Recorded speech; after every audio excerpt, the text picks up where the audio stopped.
এই ক্লাসটিতে শিখবেন এক্সেলের দারুণ একটি কাজ। এক্সেলে কিভাবে ডাটা এন্ট্রি ফর্ম তৈরি করতে হয় সেই কাজটি এখন শিখবেন। এখানে আমি কিছু টাইটেল লিখে নিলাম, SL number, item name, total, sale quantity.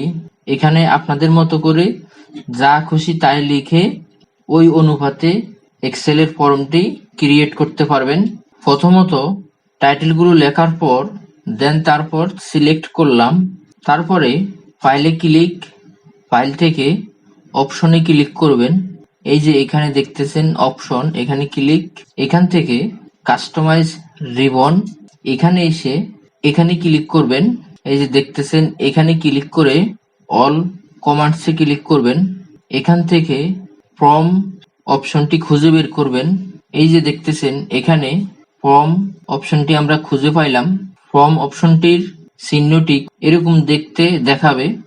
তারপর ফর্ম অপশনটি খুঁজে পাওয়ার পরে তারপর এখানে এসে নিউ ট্যাবে ক্লিক করবেন।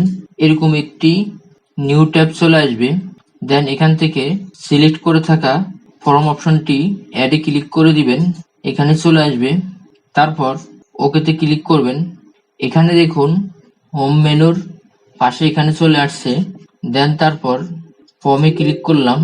ক্লিক করার পরে দেখুন এখানে যেই টাইটেলগুলো আমরা লিখে সিলেক্ট করে রাখছিলাম, সিলেক্ট করে থাকার কারণে সেই টাইটেলগুলো এখানে চলে আসছে। আমরা এখানে লিখব serial number 1, item name computer, total পরিমাণ 10টি, সেল 5টি, স্টক 5টি। নিউতে ক্লিক করবেন, এখানে নিউতে ক্লিক করবেন। দেখুন এখানে উপরে চলে আসছে। আবার 2, keyboard, item name keyboard, total 12টি, সেল 10টি, স্টক 2টি। তারপর নিউতে ক্লিক করবেন। দেখুন এইভাবে ডাটাগুলো এখানে ক্রিয়েট হবে। আশা করি অপশনটি বুঝতে পারছেন। যদি আপনাদের ভালো লাগে চ্যানেলটি সাবস্ক্রাইব করবেন। আল্লাহ হাফেজ।